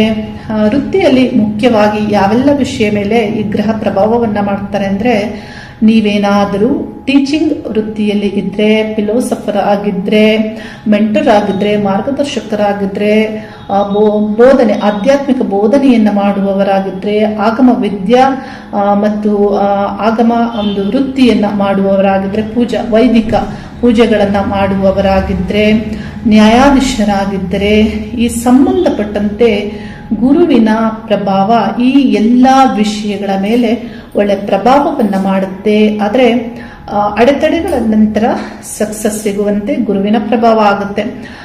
ಇಲ್ಲಿ ಕೀರ್ತಿ ಗೌರವಕ್ಕೆ ಕುಟುಂಬ ಸಹಿತವಾಗಿ ಕೀರ್ತಿಯನ್ನ ಅಂದ್ರೆ ಮನೆಯ ಸಹಿತವಾಗಿ ಕೀರ್ತಿಯನ್ನ ತಂದು ಕೊಡುವಂತಹ ಗ್ರಹ. ಯಾಕಂದ್ರೆ ಚತುರ್ಥ ಸ್ಥಾನದಲ್ಲಿ ಉಚ್ಚ ಆಗಿ ಈ ಗ್ರಹ ಸಂಚರಿಸ್ತಾ ಇರೋದ್ರಿಂದ ಈ ರೀತಿ ಪ್ರಭಾವವನ್ನ ಈ ಗ್ರಹ ಮಾಡ್ತಾರೆ. ಇನ್ನು ವ್ಯಯಸ್ಥಾನವನ್ನ ಈ ಗ್ರಹ ವೀಕ್ಷಿಸೋದ್ರಿಂದ ವ್ಯಯಸ್ಥಾನದಲ್ಲಿ ಈಗಾಗಲೇ ಶನಿ ಗ್ರಹ ಅಶುಭ ಫಲವನ್ನ ನೀಡ್ತಾ ಇದ್ದಾರೆ. ಬಹುತೇಕ ಜನರಿಗೆ ಯಾರಿಗೆ ಯೋಗಕಾರಕರ ದಶಾಭುಕ್ತಿ ಕಾಲ ನಡೀತಾ ಇರುತ್ತೆ ಅವರಿಗೆ ಅಷ್ಟು ಗೊತ್ತಾಗ್ತಾ ಇರೋದಿಲ್ಲ. ಎಲ್ಲೋ ಅಲ್ಲಲ್ಲಿ ಸಮಸ್ಯೆಗಳು ಬರ್ತಾ ಇರುತ್ತೆ, ನಿಭಾಯಿಸ್ಕೊಂಡು ಹೋಗ್ತಾ ಇರ್ತೀರಾ. ಆದ್ರೆ ಯಾರಿಗೆ ಅಶುಭ ಮಾರಕ ಗ್ರಹಗಳ ದಶಾಭುಕ್ತಿ ಕಾಲಗಳು ನಡೀತಾ ಇರುತ್ತೆ, ಹೆಚ್ಚಿನ ಅಶುಭ ಫಲಗಳು ಶನಿಯ ಪ್ರಭಾವದಿಂದ ಸಿಗ್ತಾ ಇರುತ್ತೆ. ಸಾಡೆ ಸಾತಿ ಕಾಲದಿಂದ ಇಲ್ಲಿ ಶನಿ ನಿಮಗೆ ದುಃಖವನ್ನ ನೀಡ್ತಾರೆ. ಶನಿ ಇಲ್ಲಿ ಕೆಲವರಿಗೆ ಅನಾರೋಗ್ಯ, ಕೆಲವರಿಗೆ ಕಾನೂನು ತೊಡಕುಗಳು, ಕೆಲವರಿಗೆ ಕುಟುಂಬದಿಂದ ದೂರ ಅಥವಾ ಅಂದ್ರೆ ಮನೆಯಿಂದ ದೂರ ಇದ್ದು ವೃತ್ತಿ ಮಾಡಬೇಕಾಗಿ ಇಲ್ಲಿ ಬಂದಿರಬಹುದು. ಆದ್ರೆ ಈ ಎಲ್ಲ ವಿಷಯಗಳಿಗೂ ಗುರುಗ್ರಹ ಈ ಶನಿಯನ್ನ ವೀಕ್ಷಣೆ ಮಾಡೋದ್ರಿಂದ ಒಂದು ಅರ್ಧದಷ್ಟಾದರೂ ಇಲ್ಲಿ ನಿಮ್ಮ ಕಷ್ಟಗಳಿಗೆ ಇಲ್ಲಿ ಅಡೆತಡೆ ಆಗುತ್ತೆ. ಯಾಕಂದ್ರೆ ಗುರು ಆ ಸ್ಥಾನಾಧಿಪತಿ ಆಗಿರೋದ್ರಿಂದ, ಮತ್ತು ಅದು 12ನೇ ಸ್ಥಾನ, ಹೊರಗಿನ ಸ್ಥಾನ. ಹಾಗಾಗಿ ಉದ್ಯೋಗದಲ್ಲಿ ನಿಮಗೆ ವಿದೇಶಕ್ಕೆ ಹೋಗಿ ಉದ್ಯೋಗವನ್ನ ಮಾಡಬೇಕು ಅನ್ನುವವರಿಗೆ ಇಲ್ಲಿ ಗುರುಗ್ರಹದ ಪ್ರಭಾವ ಚೆನ್ನಾಗಿದೆ, ಒಳ್ಳೆ ಫಲವನ್ನ ನೀಡ್ತಾರೆ. ಅವಕಾಶಗಳು ಸಿಗುವಂತೆ ಅಂದ್ರೆ ಹೊರಗಿನ ಸ್ಥಾನಗಳಲ್ಲಿ ಅವಕಾಶವು ಸಿಗುವಂತೆ ಮತ್ತು ವಿದ್ಯಾರ್ಥಿಗಳಿಗೂ ಅವಕಾಶಗಳು ಸಿಗುವಂತೆ, ವಿದೇಶಿ ಕಂಪನಿಗಳಲ್ಲಿ ಉದ್ಯೋಗವನ್ನ ಪಡೆದುಕೊಳ್ಳುವಂತೆ ಇಲ್ಲಿ ಶನಿಯೂ ಅದಕ್ಕೆ ಫಲವನ್ನ ನೀಡ್ತಾರೆ, ಗುರುವು ಅದಕ್ಕೆ ಫಲವನ್ನ ನೀಡ್ತಾರೆ. ಯಾಕಂದ್ರೆ 12ನೇ ಸ್ಥಾನ ಹೊರಗಿನ ಸ್ಥಾನ, ವಿದೇಶ ಆದ್ರೂ ಆಗ್ಬಹುದು ಮತ್ತು ಇಲ್ಲಿ ಅಂದ್ರೆ ಹೊರ ರಾಜ್ಯ ಆದ್ರೂ ಆಗ್ಬಹುದು ಅಥವಾ ದೂರ ಸ್ಥಳವಾದ್ರೂ ಆಗ್ಬಹುದು. ಇಲ್ಲಿ ಉದ್ಯೋಗ ಎಲ್ಲೆಲ್ಲಿ ಹುಡುಕ್ತೀರಾ ಅಲ್ಲಿ ಯಾರ್ಯಾರು ಪ್ರಯತ್ನ ಪಡ್ತಾ ಇರ್ತೀರಾ ಅಂತವರಿಗೆ ಇಲ್ಲಿ ಈ ಗ್ರಹಗಳ ಪ್ರಭಾವ ಆಗಲಿದೆ. ಚತುರ್ಥ ಸ್ಥಾನದಲ್ಲಿ ಗುರು ಸಂಚಾರ ಆಗ್ತಾ ಇರೋದ್ರಿಂದ ಕೆಲವರಿಗೆ ಸ್ವಸ್ಥಾನದಲ್ಲಿಯೂ ಗುರುವಿನ ಪ್ರಭಾವದಿಂದ ಏನಾದರೂ ಅನುಕೂಲ ಆಗುತ್ತೆ. ಕೆಲಸ ಕಾರ್ಯಗಳಿಗೆ ಮನೆಯಲ್ಲೇ ಕುಳಿತು ಕೆಲವರು ಉದ್ಯೋಗ ಮಾಡ್ತಾ ಇರ್ತೀರಾ. ಗುರು ಚತುರ್ಥ ಅಂದ್ರೆ ಆ ಮನೆ ಸ್ಥಾನದಲ್ಲಿ ಗುರುವಿನ ಸಂಚಾರ ಆಗ್ತಾ ಇರೋದ್ರಿಂದ ಕೆಲವರಿಗೆ ಅನುಕೂಲ ಆಗುತ್ತೆ. ಚತುರ್ಥ ಸ್ಥಾನದ ಪ್ರಭಾವ, ಈ ಗ್ರಹ ಆ ಸ್ಥಾನದಲ್ಲಿ ಸಂಚರಿಸುವಾಗ ಸುಖದ ಒಳ್ಳೆಯ ಫಲಗಳನ್ನ ನೀಡುತ್ತಾರೆ. ಆದ್ರೆ ಆ ಸ್ಥಾನವನ್ನ 2026 ಕೊನೆಯ ಮಾಸ ಅಂದ್ರೆ ಡಿಸೆಂಬರ್ ಕೊನೆಯ ಭಾಗದಲ್ಲಿ ಕೇತು ಗ್ರಹ ಪ್ರವೇಶಿಸ್ತಾರೆ. ಅಂದ್ರೆ ಕಟಕ ರಾಶಿಯನ್ನ ಕೇತು ಗ್ರಹ ಪ್ರವೇಶಿಸ್ತಾರೆ. ಇಲ್ಲಿ ಗುರುವಿನ ಫಲಗಳಲ್ಲಿ ಸ್ವಲ್ಪ ಬದಲಾವಣೆ ಆಗುತ್ತೆ. ಆ ಕಾಲದಲ್ಲಿ ಗುರುಗ್ರಹ ವಕ್ರ ಸಂಚಾರ ಮತ್ತು ಕಟಕ ರಾಶಿಯಿಂದ ಸಿಂಹ ರಾಶಿಯನ್ನು ಪ್ರವೇಶಿಸ್ತಾರೆ. ಕೆಲವು ದಿನಗಳ ಕಾಲ ಸಿಂಹ ರಾಶಿಯಲ್ಲಿ ಸಂಚಾರ ಮಾಡಿ ಆ ಮಧ್ಯಭಾಗದಲ್ಲಿ ನಿಮಗೆ ಗುರುಬಲವು ಬರುತ್ತೆ. ಪಂಚಮ ಸ್ಥಾನದಲ್ಲಿ ಬಹಳ ಒಳ್ಳೆ ಫಲಗಳನ್ನು ನೀಡ್ತಾರೆ. ಆ ನಂತರ ಕಟಕ ರಾಶಿನ ಮತ್ತೆ ರಿವರ್ಸ್ ಆಗಿ ಚತುರ್ಥ ಸ್ಥಾನ ಕಟಕ ರಾಶಿಯನ್ನು ಪ್ರವೇಶ ಮಾಡ್ತಾರೆ ಗುರುಗ್ರಹ. ಅಲ್ಲಿ ಕೇತು ಗ್ರಹದೊಂದಿಗೆ ಸಂಚಾರ ಆಗುತ್ತೆ. ಕೇತು ಗ್ರಹ ಗುರುಗ್ರಹದ ಈ ಕಂಜಕ್ಷನ್ ಆಧ್ಯಾತ್ಮಿಕವಾಗಿ ಬಹಳ ಡೆವಲಪ್ಮೆಂಟ್ ಆಗುವಂತೆ ಫಲವನ್ನ ನೀಡಿದರು. ಮನೆಯ ಸಂಬಂಧಗಳು ಏನಿದೆ, ಕುಟುಂಬ ಅಂದ್ರೆ ಮನೆಯ ಸಂಬಂಧ ಯಾಕೋ ಏನೋ ಸ್ವಲ್ಪ ಬೇಸರ ತರುತ್ತೆ, ಅಟ್ಯಾಚ್ಮೆಂಟ್ ಏನಿರುತ್ತೆ ಅದರಲ್ಲಿ ಬೇಸರ ತರುತ್ತೆ. ಚತುರ್ಥ ಸ್ಥಾನದಿಂದ ಕೇತು ಗ್ರಹವು ಗುರು ಯಾವ್ಯಾವ ಸ್ಥಾನವನ್ನೆಲ್ಲ ದೃಷ್ಟಿಸ್ತಾರೆ, 8ನೇ ಸ್ಥಾನ, 10ನೇ ಸ್ಥಾನ, 12ನೇ ಸ್ಥಾನ, ಈ ಸ್ಥಾನವನ್ನೆಲ್ಲ ಕೇತು ಗ್ರಹವು ದೃಷ್ಟಿಸ್ತಾರೆ. ಈ ಒಂದು ಗ್ರಹದ ಪ್ರಭಾವ ಹೀಗಿದೆ. ಅಷ್ಟರಲ್ಲಿ ಅಂದ್ರೆ ಈ ಕೇತು ಗ್ರಹದೊಂದಿಗೆ ನಿಮ್ಮ ದಶಮ ಕರ್ಮಸ್ಥಾನವನ್ನ ರಾಹು ಗ್ರಹವು ಪ್ರವೇಶಿಸ್ತಾರೆ. ಇಲ್ಲಿ ಅಂದ್ರೆ ಉದ್ಯೋಗದಲ್ಲೂ ಬಹಳ ಅಡೆತಡೆಗಳನ್ನ ಈ ಕೇತು ಮತ್ತು ರಾಹು ಗ್ರಹಗಳೇ ಇಲ್ಲಿ ಬದಲಾವಣೆಗಳನ್ನ ನೀಡ್ತಾ ಇರ್ತಾರೆ. ಸಡನ್ ಆಗಿ ಏನಾದರೂ ಚೇಂಜಸ್ ಆಗುವಂತೆ, ಉದ್ಯೋಗದ ಬದಲಾವಣೆಗಳಾಗಬಹುದು, ಈ ರೀತಿ ನೀವೇ ಇನ್ನೊಂದು ಸ್ಥಳಕ್ಕೆ ಹೋಗಿ ಉದ್ಯೋಗ ಮಾಡುವ ಪ್ರಯತ್ನವನ್ನ ನೀವೇ ಮಾಡಬಹುದು. ಹೀಗೆ ಇಲ್ಲಿ ಈ ಕೇತು ಮತ್ತು ರಾಹು ಗ್ರಹಗಳ ಪ್ರಭಾವ ಗುರುವಿಗೂ ಆಗುತ್ತೆ. ಮುಖ್ಯ ವಿಷಯಗಳನ್ನ ನಾನು ಪ್ರತಿ ಒಂದು ವಿಡಿಯೋದಲ್ಲೂ ತಿಳಿಸ್ತಾ ಇರ್ತೇನೆ. ಅಂದ್ರೆ ನಿಮ್ಮ ಜನ್ಮ ಜಾತಕದಲ್ಲಿ ನಿಮ್ಮ ಜನ್ಮ ಯಾವಾಗ ಆಗುತ್ತೆ ಆವಾಗ ಗ್ರಹಗಳ ಸ್ಥಿತಿ ಹೇಗಿರುತ್ತೆ, ನೀವೇನು ಆಗ್ಬೇಕು ಅಂತ ನಿರ್ಧಾರಿತವಾಗಿರುತ್ತೆ ಅದೇ ನೀವು ಆಗ್ತೀರಾ. ಮತ್ತು ಇಲ್ಲಿ ದಶಾಭುಕ್ತಿಗಳು ನಿಮಗೇನು ಫಲವನ್ನ ನೀಡ್ತಾ ಇರುತ್ತೆ ಅದೇ ಫಲಗಳು ನಿಮಗೆ ದೊರೆಯುತ್ತೆ ಅನ್ನೋದನ್ನ ಎಲ್ಲಾ ವಿಡಿಯೋಗಳಲ್ಲಿ ನಾನು ಬಹಳ ಅಂದ್ರೆ ಹೆಚ್ಚಿನದಾಗಿ ಒತ್ತು ಕೊಟ್ಟು ಹೇಳಿರ್ತೇನೆ. ಇದರಂತೆ ನಾನು ಒಂದು ಜಾತಕದ ಉದಾಹರಣೆಯನ್ನ ಇಲ್ಲಿ ತಿಳಿಸ್ತಾ ಇದ್ದೇನೆ. ಇವರ ಜನನ 1980ನೇ ವರ್ಷದಲ್ಲಿ ನವೆಂಬರ್ ಮಾಸದ 7ನೇ ದಿನಾಂಕ ಮಧ್ಯಾಹ್ನ, ಜನನ ಸಮಯ 1:30 ಆಗಿದ್ದು, ಜನನ ಕಾಲಕ್ಕೆ ತುಲಾ ರಾಶಿ, ಸ್ವಾತಿ ನಕ್ಷತ್ರ ಇದ್ದು, ಜನನ ಲಗ್ನವು ಕುಂಭ ಲಗ್ನ ಆಗಿದೆ. ತುಲಾ ರಾಶಿಯವರಿಗೆ 2025ರಲ್ಲಿ ಗುರುಬಲ ಇತ್ತು. ಗುರುಬಲ 2026 ಜೂನ್ ಮಾಸದ 2ನೇ ದಿನಾಂಕದವರೆಗೂ ಇದೆ. ಗುರುಬಲವಿದ್ದರೂ ಈ ಒಂದು ಜಾತಕದವರು ಯಾವ ಸಮಸ್ಯೆಗಳನ್ನ ಎದುರಿಸಿದ್ದಾರೆ ಅನ್ನೋದನ್ನ ನಾನು ತಿಳಿಸ್ತಾ ಇದ್ದೀನಿ. ಗುರುಬಲ ಇದೆ, ಆದ್ರೆ ಇವ್ರು ಯಾಕೆ ಇಂಥ ಒಂದು ಸಮಸ್ಯೆಗಳನ್ನ, ನೋವನ್ನ, ಬಾಧೆಯನ್ನ ಅನುಭವಿಸಿದ್ರು ಅನ್ನೋದು ನಿಮಗೆ ತಿಳಿಬೇಕು.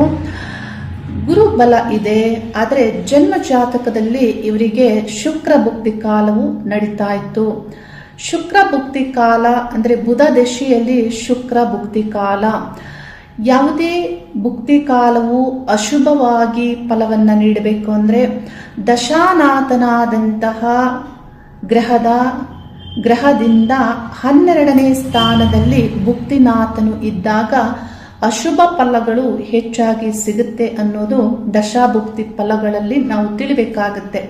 ಇಲ್ಲಿ ದಶಾನಾಥ ಬುಧನಿಂದ 12ನೇ ಸ್ಥಾನವಾದಂತಹ ಕನ್ಯಾ ರಾಶಿಯಲ್ಲಿ ಶುಕ್ರ ಗ್ರಹದ ಸಂಚಾರ ಅಂದ್ರೆ ಶುಕ್ರ ಗ್ರಹ ಇರೋದನ್ನ ನೀವು ನೋಡಬಹುದು. ಇನ್ನು ಯಾವ ರೀತಿ ಸಮಸ್ಯೆಗಳನ್ನ ಈ ಗ್ರಹಗಳು ನೀಡಿದ್ದಾರೆ ಅಂದ್ರೆ, ಒಬ್ಬ ವ್ಯಕ್ತಿಗೆ ಆರೋಗ್ಯ ಇರಬೇಕು ಅಂದ್ರೆ ಲಗ್ನಾಧಿಪತಿ ಮತ್ತು ಸೂರ್ಯಚಂದ್ರ ಗ್ರಹಗಳು ಶುಭವಾಗಿ ಇರಬೇಕಾಗತ್ತೆ. ಅವರ ಸ್ಥಿತಿ ಶುಭವಾಗಿರ್ಬೇಕಾಗತ್ತೆ, ಒಳ್ಳೆ ರೀತಿ ಇರಬೇಕಾಗತ್ತೆ. ಈ ಗ್ರಹಗಳು ಅಶುಭ ಸ್ಥಾನದಲ್ಲಿ ನೀಚರಾಗಬಾರದು, ಬಹು ಗ್ರಹಗಳಿಂದ ಪೀಡಿತವು ಆಗಬಾರದು. ಯಾವ ರೀತಿ ಸಮಸ್ಯೆ ಇವರಿಗೆ ಎದುರಾಯಿತು ಅಂದ್ರೆ 2025 ಜುಲೈ ಮಾಸದಲ್ಲಿ ಇವರಿಗೆ ಎದೆ ನೋವು ಮತ್ತು ಕೈ ನೋವಿನಿಂದ ಇವರಿಗೆ ಸರ್ಜರಿ ಆಗುತ್ತೆ. ಹೃದಯದ ಕಾರ್ಯದಲ್ಲಿ ಇವರಿಗೆ ಸಮಸ್ಯೆಗಳು ಉಂಟಾಗುತ್ತೆ. ಎದೆ ನೋವು ಬರ್ತಿದ್ದಾಗ ಡಾಕ್ಟರ್ ಬಳಿ ಹೋಗ್ತಾರೆ. ಕೈ ನೋವು ಬರ್ತಾ ಇದ್ದಾಗ ಆಗ ಡಾಕ್ಟರ್ ಹೇಳ್ತಾರೆ, ನಿಮ್ಮ ಹೃದಯದ ಕಾರ್ಯ ಸರಿಯಾಗಿ ಆಗ್ತಾ ಇಲ್ಲ, ಅಂದ್ರೆ ಈ ಒಂದು ದುರ್ಬಲತೆಯಿಂದ ನಿಮ್ಮ ಆಯುಷ್ಯಕ್ಕೆ ಸಮಸ್ಯೆ ಆಗಬಹುದು ಅನ್ನೋದನ್ನ ತಿಳಿಸ್ತಾರೆ.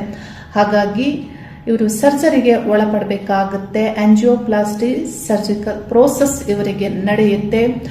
ಈಗ ಅವರು ಆರೋಗ್ಯವಾಗಿದ್ದಾರೆ. ಈ ಸಮಸ್ಯೆ ಬರುವುದಕ್ಕೆ ಈ ಗ್ರಹಗಳನ್ನ ನಾವು ತಿಳಿಬೇಕಾಗತ್ತೆ. ಈ ಗ್ರಹಗಳ ಸ್ಥಿತಿ ಏನು ಅಂತ. ಯಾವುದೇ ಜಾತಕದಲ್ಲಿ, ಒಬ್ಬ ವ್ಯಕ್ತಿಯ ಜಾತಕದಲ್ಲಿ ಹೃದಯ ಸಮಸ್ಯೆ ಬರಬೇಕು ಅಂದ್ರೆ ಮುಖ್ಯವಾಗಿ ಹೃದಯ ರಚನಾ ಗ್ರಹವಾದಂತಹ ಸೂರ್ಯಗ್ರಹ ದೋಷಿತ ಆಗಿರಬೇಕು. ಸೂರ್ಯಗ್ರಹದ ಸ್ಥಿತಿ ಇಲ್ಲಿ ಸರಿ ಇಲ್ಲ, ನೀಚ ಆಗಿದ್ದಾರೆ. ಮತ್ತೆ ಇತರ ಗ್ರಹಗಳಲ್ಲಿ ಬೇರೆ ಬೇರೆ ವಿಷಯಗಳನ್ನ ನಾವು ತಿಳಿಬಹುದು. ಅಂದ್ರೆ ಗುರುಗ್ರಹ ಕೊಬ್ಬಿಗೆ ಕಾರಕ ಗ್ರಹ, ಅಶುದ್ಧ ರಕ್ತ ಸಂಚಾರಕ್ಕೆ ಶುಕ್ರ ಗ್ರಹವು ಕಾರಕ ಗ್ರಹ. ಮತ್ತು ಅಂದ್ರೆ ಹೃದಯದಲ್ಲಿಯೂ ಇಲ್ಲಿ ಶನಿಯ ಒಂದು ಬಾಧೆಯಿಂದ ಅಥವಾ ಶನಿ ಪೀಡಿಸೋದ್ರಿಂದ ಹೃದಯದಲ್ಲಿಯೂ ಬರಬಹುದಾದಂತಹ ಸಂಧಿವಾತ ಆಗ್ಬೋದು, ರಕ್ತ ಸಂಚಾರದಲ್ಲಿ ಅಡೆತಡೆ ಆಗ್ಬೋದು. ಇದೆಲ್ಲವೂ ಶನಿಗ್ರಹದಿಂದಲೂ ಇಲ್ಲಿ ಹೃದಯಕ್ಕೆ ಸಮಸ್ಯೆ ಆಗುತ್ತೆ. ಅಂದ್ರೆ ಹೃದಯದ ಹೊರ ಆವರಣಕ್ಕೂ ಇಲ್ಲಿ ಶನಿಗ್ರಹ ಕಾರಕ ಗ್ರಹ ಆಗಿದ್ದಾರೆ. ಕೊಬ್ಬು ಹೆಚ್ಚಾಗುವುದಕ್ಕೆ ಗುರುಗ್ರಹ ಕಾರಕ ಗ್ರಹ. ಇಲ್ಲಿ ಈ ಗ್ರಹಗಳು ಅಷ್ಟಮ ಸ್ಥಾನದಲ್ಲಿ ಇದ್ದಾಗಲೇ ಯಾಕೆ ಅಶುಭವನ್ನ ನೀಡಿದ್ದಾರೆ ಅಂದ್ರೆ, ಅಷ್ಟಮ ಅಂದ್ರೆ ಆಯುಷ್ಯಕ್ಕೆ ಕಂಟಕ ನೀಡುವಂತಹ ಸ್ಥಾನ, ಅಂದ್ರೆ ಆಯುಷ್ ಸ್ಥಾನವೂ ಹೌದು. ಇಲ್ಲಿ ಬಹುಗ್ರಹಗಳು, ಅಶುಭ ಗ್ರಹಗಳು, ಇಲ್ಲಿ ದುರ್ಬಲ ಗ್ರಹಗಳು ಇದ್ದಾಗ ಆ ಗ್ರಹಗಳೇ ಆಯುಷ್ಯಕ್ಕೆ ಕಂಟಕವನ್ನ ನೀಡ್ತಾರೆ. ಶುಕ್ರ ಗ್ರಹ ಕುಂಭಲಗ್ನಕ್ಕೆ ಮಿತ್ರಗ್ರಹ, ಚತುರ್ಥ ಸ್ಥಾನಾಧಿಪತಿ, ಭಾಗ್ಯಾಧಿಪತಿಯಾಗಿ ಒಳ್ಳೆ ಫಲವನ್ನ ನೀಡಬೇಕು. ಇತರ ಭಾವಗಳಲ್ಲಿದ್ದರೆ ಒಳ್ಳೆ ಫಲ ನೀಡ್ತಾ ಇದ್ರು. ಆದರೆ ಕನ್ಯಾ ರಾಶಿ ಅಷ್ಟಮದಲ್ಲಿರೋದ್ರಿಂದ ಒಳ್ಳೆ ಫಲವನ್ನ ನೀಡುವುದಕ್ಕೆ ಶುಕ್ರನ ಸ್ಥಿತಿ ಸರಿ ಇಲ್ಲ. ಶುಕ್ರ ಗ್ರಹ ಇಲ್ಲಿ ಗುರುಗ್ರಹ ಶತ್ರುಗ್ರಹದ ಸಂಯೋಗದಲ್ಲಿರೋದ್ರಿಂದ ಶುಕ್ರ ಭುಕ್ತಿ ಕಾಲದಲ್ಲಿ ಗುರುಗ್ರಹ ಇಲ್ಲಿ ಹೆಚ್ಚು ಬಾಧೆಯನ್ನ ನೀಡಿದ್ದಾರೆ. ದೇಹದಲ್ಲಿ ಕೊಬ್ಬು ಹೆಚ್ಚಾಗಿ ಆ ಕೊಬ್ಬಿನಿಂದ ಬರಬಹುದಾದಂತಹ ಸಮಸ್ಯೆ ಉಂಟಾಗಿ ಇವರಿಗೆ ಸರ್ಜರಿ ಆಗಿದೆ. ಇಲ್ಲಿ ಗುರುಗ್ರಹ ಯಾವ ನಕ್ಷತ್ರದಲ್ಲಿ ಇದ್ದಾರೆ ಅಂದ್ರೆ ಉತ್ತರ ಪಾಲ್ಗುಣಿ ಸೂರ್ಯ ನಕ್ಷತ್ರದಲ್ಲಿ ಇರೋದ್ರಿಂದ ಸೂರ್ಯಗ್ರಹವು ಹೃದಯದ ರಚನೆಗೆ ಕಾರಕ ಗ್ರಹವೂ ಆಗಿರೋದ್ರಿಂದ ಇಲ್ಲಿ ಗುರುಗ್ರಹದಿಂದಲೂ ಈ ಒಂದು ವ್ಯಾಧಿ ಬರುವುದಕ್ಕೆ, ಸಮಸ್ಯೆ ಬರುವುದಕ್ಕೆ ಇಲ್ಲಿ ಕಾರಣ ಆಗಿದೆ. ಯಾವಾಗಲೂ ದಶಾಭುಕ್ತಿಯ ಫಲಗಳು, ಗ್ರಹಗಳ ಫಲವನ್ನ ತಿಳಿಯುವಾಗ ಗ್ರಹ ಯಾವ ನಕ್ಷತ್ರದಲ್ಲಿದ್ದಾರೆ, ಯಾವ ಸ್ಥಿತಿಯಲ್ಲಿ ಇದ್ದಾರೆ ಮತ್ತು ಯಾವ ಸ್ಥಾನದಲ್ಲಿದ್ದಾರೆ, ಯಾವ ಡಿಗ್ರಿಯಲ್ಲಿದ್ದಾರೆ, ಯಾವ ಗ್ರಹದ ಸಂಯೋಗ ಜೊತೆ ಇದ್ದಾರೆ, ಯಾವ ಗ್ರಹದ ದೃಷ್ಟಿಯನ್ನ ಪಡೆದುಕೊಂಡಿದ್ದಾರೆ, ಇದೆಲ್ಲವನ್ನು ನಾವು ಪರಿಗಣಿಸಬೇಕಾಗುತ್ತೆ ಫಲವನ್ನ ತಿಳಿಯುವಾಗ. ಇಲ್ಲಿ ಶುಕ್ರ ಗ್ರಹ ಗುರುವಿನ ಸಂಬಂಧವನ್ನ ತೆಗೆದುಕೊಂಡಿದ್ದಾರೆ. ಇಲ್ಲಿ ಶುಕ್ರ ಗ್ರಹ ಯೋಗಕಾರಕರಾದರೂ ಶುಕ್ರನನ್ನ ಶುಭಪಡಿಸುವುದಕ್ಕೆ ಆಗಲ್ಲ. ಯಾಕಂದ್ರೆ ಆ ಗ್ರಹ ನೀಚ ಆಗಿ ಅಷ್ಟಮದಲ್ಲಿದ್ದಾರೆ, ನೀಚ ಗ್ರಹವನ್ನ ಬಲಪಡಿಸುವುದಕ್ಕೆ ಆಗಲ್ಲ. ಇನ್ನು ಸೂರ್ಯ ಗ್ರಹ ಹೃದಯವಾದಿಗೆ ಕಾರಕ ಗ್ರಹ, ನೀಚ ಆಗಿರೋದ್ರಿಂದ ಈ ಗ್ರಹವನ್ನು ಬಲಪಡಿಸೋದಕ್ಕೆ ಆಗಲ್ಲ. ಹಾಗಾಗಿ ಇವರಿಗೆ ಶನಿಯನ್ನ ಬಲಪಡಿಸುವುದಕ್ಕಾಗಿ ಲಗ್ನಾಧಿಪತಿಯಾಗಿ ಶನಿಯನ್ನ ಬಲಪಡಿಸುವುದಕ್ಕೆ ನೀಲರತ್ನವನ್ನ ಧಾರಣೆ ಮಾಡುವಂತೆ ನಾನು ಸಲಹೆ ನೀಡಿದ್ದೆ. ನೀಲರತ್ನ ಧಾರಣೆ ಮಾಡಿದ್ದಾರೆ. ಈಗ ಆರೋಗ್ಯದಲ್ಲಿ ಚೇತರಿಸಿಕೊಂಡಿದ್ದಾರೆ. ಅಂದ್ರೆ ಒಂದಿಷ್ಟು ಅವರಿಗೆ ಸಂತೋಷ, ಆರೋಗ್ಯದಲ್ಲಿ ಚೇತರಿಕೆ ಕಂಡು ಬಹಳ ಸಂತೋಷವಾಗಿದ್ದಾರೆ. ಎರಡನೇ ಬಾರಿ ನನ್ನ ಬಳಿ ಬಂದಾಗ ಇಂಥ ಒಂದು ಅನುಭವ ನಾನು ತಿಳಿದಿರುವಂಥದ್ದು. ಆದರೆ ಒಬ್ಬ ವ್ಯಕ್ತಿಯ ಆರೋಗ್ಯಕ್ಕೆ ಮನಸ್ಸು ಮುಖ್ಯ ಕಾರಣವಾಗಿರುತ್ತೆ. ನಾನು ಮೊದಲೇ ತಿಳಿಸ್ದೆ, ಅಂದ್ರೆ ಇಲ್ಲಿ ಸೂರ್ಯ ಚಂದ್ರರು ಕಾರಕ ಗ್ರಹಗಳಾಗ್ತಾರೆ. ಚೇತನ ಆತ್ಮಕ್ಕೆ ಕಾರಕ ಗ್ರಹ ಸೂರ್ಯ, ಮನಸ್ಸಿಗೆ ಕಾರಕ ಗ್ರಹ ಚಂದ್ರ. ಈ ಎರಡೂ ಗ್ರಹಗಳು ಜಾತಕದಲ್ಲಿ ಶುಭವನ್ನ ನೀಡುವಂತಿರ್ಬೇಕಾಗತ್ತೆ. ಅವ್ರ ಸ್ಥಿತಿ ಸರಿ ಇರಬೇಕಾಗತ್ತೆ. ಅವರು ನೀಚ ಆಗಬಾರ್ದು, ಪೀಡಿತ ಆಗಬಾರ್ದು ಬಹುಗ್ರಹಗಳಿಂದ. ಸೂರ್ಯ ಚಂದ್ರ ಮತ್ತು ಲಗ್ನಾಧಿಪತಿಯು ಒಬ್ಬರ ಒಂದು ಜೀವನದಲ್ಲಿ ಆರೋಗ್ಯವಾಗಿರುವುದಕ್ಕೆ ಮುಖ್ಯ ಪಾತ್ರವನ್ನ ತೆಗೆದುಕೊಳ್ತಾರೆ. ಈ ವಿಷಯವನ್ನ ನೀವು ತಿಳಿದಾಗ ನಿಮಗೆ ತಿಳಿಬಹುದು. ಗೋಚಾರದಲ್ಲಿ ಗುರುಗ್ರಹ ಅಥವಾ ಇತರ ಗ್ರಹಗಳು ಶುಭ ಸಂಚರಿಸಿದರೂ ಇವರಿಗೆ ಯಾಕೆ ಇಂಥ ಸಮಸ್ಯೆಗಳು ಬರ್ತಾ ಇದೆ, ಬಂದಿದೆ ಅಂತ. ಈ ಹೃದಯದ ಶಸ್ತ್ರಚಿಕಿತ್ಸೆ ಆದ ನಂತರವೂ 1-2 ತಿಂಗಳಲ್ಲಿ ಮತ್ತೆ ಇವರಿಗೆ ಹೊಟ್ಟೆಯಲ್ಲಿ ಬೇರೊಂದು ಸಮಸ್ಯೆ ಕಾಣಿಸಿಕೊಳ್ಳುತ್ತೆ. ಆ ನಂತರ ಇವರ ಸಿಸ್ಟರು ಅವರನ್ನ ನನ್ನ ಬಳಿ ಕರೆದುಕೊಂಡು ಬರುವಂಥದ್ದು. ಆದ್ರೆ ಇಲ್ಲಿ ತಿಳಿಬೇಕು, ಗೋಚಾರದಲ್ಲಿ ಶನಿಗ್ರಹ ಯೋಗ ನೀಡುವಂತಹ ಷಷ್ಠ ಸ್ಥಾನದಲ್ಲಿ ಸಂಚಾರ ಮಾಡ್ತಾ ಇದ್ದು, ಗುರುಗ್ರಹ ಭಾಗ್ಯ ಅದೃಷ್ಟ ಸ್ಥಾನದಲ್ಲಿ ಸಂಚಾರ ಮಾಡ್ತಾ ಇದ್ದು, ಗುರುಬಲವಿದ್ದರೂ ತುಲಾರಾಶಿಯವರಿಗೆ ಯಾಕೆ ಇಂಥ ಸಮಸ್ಯೆಗಳು ಆಗ್ತಾ ಇದೆ, ಪದೇ ಪದೇ ಯಾಕೆ ಇಂಥ ಸಮಸ್ಯೆ ಆಗ್ತಾ ಇದೆ ಅಂದ್ರೆ ಅದಕ್ಕೆ ಕಾರಣ ಅವರ ಜನ್ಮ ಜಾತಕದ ದಶಾಕಾಲ ಮತ್ತು ಭುಕ್ತಿ ಕಾಲವೇ ಆಗಿದೆ. ಭುಕ್ತಿಗ್ರಹವಾದಂತಹ ಶುಕ್ರನ ಸ್ಥಿತಿ ಸರಿಯಿಲ್ಲ. ಶುಕ್ರನ ಸಂಯೋಗಗೊಂಡಂತಹ ಗ್ರಹಗಳು ಬಹಳಷ್ಟು ಇಲ್ಲಿ ಸಮಸ್ಯೆಗಳನ್ನ ನೀಡ್ತಾ ಇದ್ದಾರೆ. ಜ್ಯೋತಿಷಿಗೆ ಯಾವಾಗ ನೀವು ಒಂದಿಷ್ಟು ಸಮಯವನ್ನ ನೀಡ್ತೀರಾ ಮತ್ತು ನೀವು ಯಾವಾಗ ಬಹಳ ಗೌರವಯುತವಾಗಿ ಅವರೊಂದಿಗೆ ನಡೆದುಕೊಳ್ತೀರಾ, ಆಗ ಅವರಿಂದ ಬರುವಂತಹ ಮಾತುಗಳು, ಅವರಿಂದ ಬರೆಯಲ್ಪಟ್ಟ ಬರವಣಿಗೆಗಳು ಬಹಳ ಒಳ್ಳೆ ರೀತಿ ನಿಖರವಾಗಿ ಸತ್ಯವಾಗಿ ಹೊರಹೊಮ್ಮುತ್ತವೆ. ಹಾಗಾಗಿ ಜ್ಯೋತಿಷ್ಯ ಶಾಸ್ತ್ರವನ್ನ ಕೇಳಲು ಹೋಗ್ಬೇಕಾದ್ರೆ ನೀವು ಯಾರತ್ರ ಹೋಗ್ತೀರಾ ಅನ್ನೋದು ಬಹಳ ಮುಖ್ಯವಾಗುತ್ತೆ. ಅರ್ಥ ಮಾಡ್ಕೊಳ್ಳಿ. ಒಳ್ಳೆಯವರ ಹತ್ರ ಹೋದ್ರೆ ನಿಮಗೆ ಒಳ್ಳೆಯದೇ ಸಿಗುತ್ತೆ, ಒಳ್ಳೆ ಪರಿಹಾರಗಳೇ ಸಿಗುತ್ತೆ. ಯಾವಾಗ ವ್ಯಕ್ತಿ ಸರಿ ಇರೋದಿಲ್ಲ, ಜ್ಯೋತಿಷಿ ಯಾವಾಗ ಸರಿ ಇರೋದಿಲ್ಲ, ಆಗ ನಿಮಗೆ ಸತ್ಯವೂ ತಿಳಿಯೋದಿಲ್ಲ. ಯಾವಾಗ ಅವರು ಬಹಳ ಒಂದು ನಾಟಕೀಯವಾಗಿ ಬದುಕ್ತಾ ಇರ್ತಾರೆ, ಯಾವಾಗ ಇಲ್ಲಿಗಲ್ ಆಕ್ಟಿವಿಟೀಸ್ ಅಂದ್ರೆ ಅನೈತಿಕವಾದದ್ದನ್ನ ಕಾನೂನು ಬಾಹಿರವಾಗಿ ಯಾವಾಗ ಏನೆಲ್ಲ ಮಾಡ್ತಾ ಇರ್ತಾರೆ ಅಂತವರ ಬಳಿ ಹೋದ್ರೆ ನಿಮಗೆ ಪಾಪವೇ ಸಿಗುತ್ತೆ. ಹಾಗಾಗಿ ನೀವು ಯಾರ ಬಳಿ ಹೋಗ್ತೀರಾ ಅನ್ನೋದು ಬಹಳ ಮುಖ್ಯ. ಆಯ್ಕೆ ನಿಮ್ಮದೇ ಆಗಿರುತ್ತೆ. ಯಾಕೆ ನಿಮಗೆ ಇಂತಹ ಒಂದು ವಿಷಯಗಳು ತಿಳಿಯೋದಿಲ್ಲ? ಬಹಳ ಜನ ಹೇಳ್ತಾರೆ, ನಮ್ಗೆ ಇವ್ರು ಮೋಸ ಮಾಡಿದ್ರು, ಅವರು ಮೋಸ ಮಾಡಿದ್ರು, ಅವ್ರ ಬಳಿ ಹೋದ್ವಿ, ಹೀಗಾಯ್ತು ಹಾಗಾಯ್ತು ಅಂತ. ನೋಡಿ, ಅದು ಅವರ ತಪ್ಪು ಅನ್ನೋದಕ್ಕಿಂತ ನಿಮ್ಮ ತಪ್ಪು. ಅಂದ್ರೆ ನೀವು ಮೂರ್ಖರಿದ್ದೀರಾ. ನೀವು ಮೂರ್ಖರಾಗಿರುವುದಕ್ಕೆ ನೀವು ಅಂತವರ ಬಳಿ ಹೋಗ್ತೀರಾ. ನಿಮಗೆ ಸರಿಯಾದದ್ದನ್ನ, ನೈಜತೆಯನ್ನ ಗುರುತಿಸುವುದಕ್ಕೆ ಬರೋದಿಲ್ಲ ಅಂದ್ರೆ ಅದು ನಿಮ್ಮ ಸಮಸ್ಯೆ ಆಗಿರುತ್ತೆ. ಇಲ್ಲಿ ಗುರುಗ್ರಹ ಜ್ಞಾನಕ್ಕೆ ಕಾರಕ ಗ್ರಹ.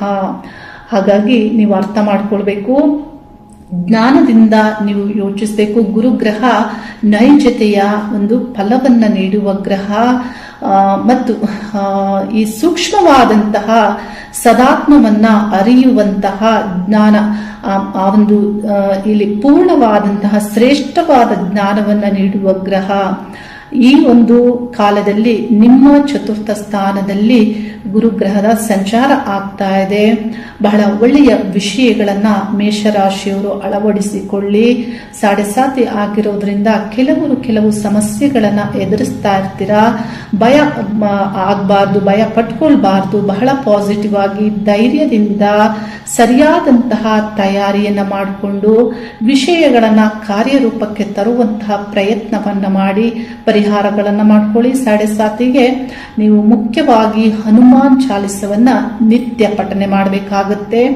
ಮತ್ತು ನಿಮಗೆ ಯಾವ ಗ್ರಹದ ಭುಕ್ತಿ ಗ್ರಹ ಇಲ್ಲಿ ದಶಾಕಾಲ ನಡೀತಾ ಇದೆ ಅಂದ್ರೆ ಭುಕ್ತಿ ಕಾಲ ನಡೀತಾ ಇದೆ, ನಿಮಗೇನಾದ್ರೂ ಬುಧ ಭುಕ್ತಿ ನಡೀತಾ ಇದ್ರೆ ಬುಧ ಗ್ರಹಕ್ಕೆ ಪರಿಹಾರವನ್ನ ಮಾಡ್ಕೊಳ್ಳಿ.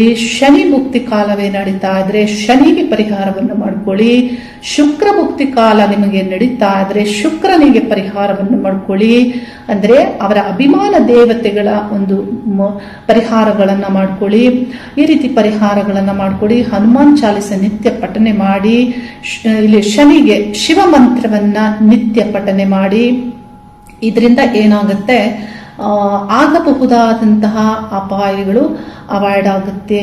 ಹಾಗೆ ಓಂ ನಮೋ ನಾರಾಯಣಾಯ, ಓಂ ನಮೋ ನಾರಾಯಣಾಯ ಈ ಮಂತ್ರವನ್ನ ಪಠನೆ ಮಾಡಿ ನಿಮ್ಮ ದೇಹದ ಮತ್ತು ನಿಮ್ಮ ಕೆಲಸ ಕಾರ್ಯಗಳ ಪಾಲನೆಯು ನಾರಾಯಣರಿಂದ ಆಗುತ್ತೆ.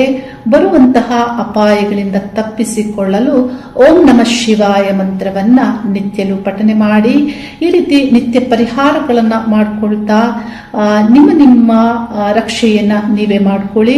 ವಿಶ್ವಶಕ್ತಿಯಲ್ಲಿ ಪ್ರಾರ್ಥಿಸ್ತೇನೆ, ಗುರುಗ್ರಹದ ಪೂರ್ಣವಾದಂತಹ ಅನುಗ್ರಹ ನಿಮಗೆ ಶುಭವನ್ನ ತರಲಿ ಅನ್ನುವಂತಹ ಪ್ರಾರ್ಥನೆಯೊಂದಿಗೆ ಶುಭವಾಗಲಿ. ಹರಿ ಓಂ ನಮಃ ಶಿವಾಯ.